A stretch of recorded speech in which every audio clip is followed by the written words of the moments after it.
wararkii maanaya dalka Ingiriiska ayaa waxay sheegayaan in kooxda kubadda cagta Arsenal ay suuqa kala iibsiga ka badgoobeyso ilaa iyo 5 daafac.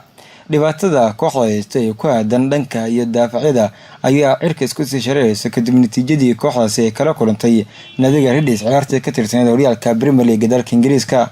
haddaba kooxda ayaa badgoob ugu jirta dhowr daafac sida laga soo calaamadeynayo, waxaana naadiga iminka qorsheynaysaa helitaanka qaar ka mid ah daafacyada iminka diiradda u saaran. ciyaaraanka ugu horeeya waa xidiga lagu magacaabo Fernando Calero oo ka ciyaaro daafac, waa 23 jir ka tirsan kooxda kubadda cagta ee Real Valladolid, waxaana qandaraasku kula jira naadiga u dhacaya 2021. waxaana xidigan lagu qiimeeyaa in lagu iibsan karo adduun dhan 7 milyan oo gani. ciyaaraanka labaad waa Gary Cahill oo kooxda kubadda cagta Chelsea ka tirsan, waa 33 sano jir daafac dhexe ka dagaalama. heshiiska naadiga kula jiro ayaana ku eega xilli ciyaareedkan, waxaana uu ka tirsan yahay Chelsea.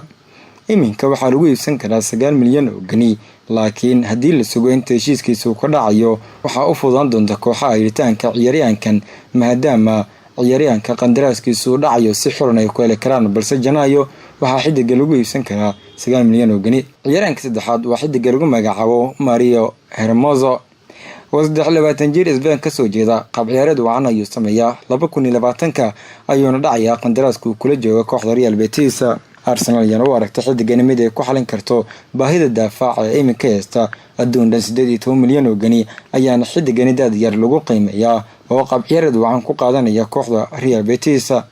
xidiga afraad ayaana daafaca kooxda Manchester United Eric Bailly, 24 sano jirkan ka soo jeeda Ivory Coast, ayaa qandaraaska kooxdiisa kula jooga wuxuu ku eegay 2020. Man United ayaana xidigani waxaa macquul ah inay lumiso 27 milyan oo gani, ayaana lagu qiimeeyaa ciyaaryahankani, wuxuuna ka mid yahay tiro daafacya oo ay diiradda saarayso kooxda kubadda cagta Gunners. Daniel Rugani ayaa daafaca ugu dambeeya Gunners badgoobka ugu jirto. 24 sano jirkan Talyaaniga ka soo jeeda ayaa ka ciyaara horyaalka Serie A xilli Juventus uu diiwaan gashan yahay. 2021 ayuu dhacayaa heshiiska Juve kula jiro, waxaana lagu iibsan karaa 19 milyan oo haddii ay ogolaato kooxda uu ka tirsan yahay Juventus. si kastaba kooxda Gunners ayaa dhibaato daafac iminka dhexdeeda ugu jirto, waxayna qorsheynaysaa in Janaayo dibdhis balaaran ay isku samayso.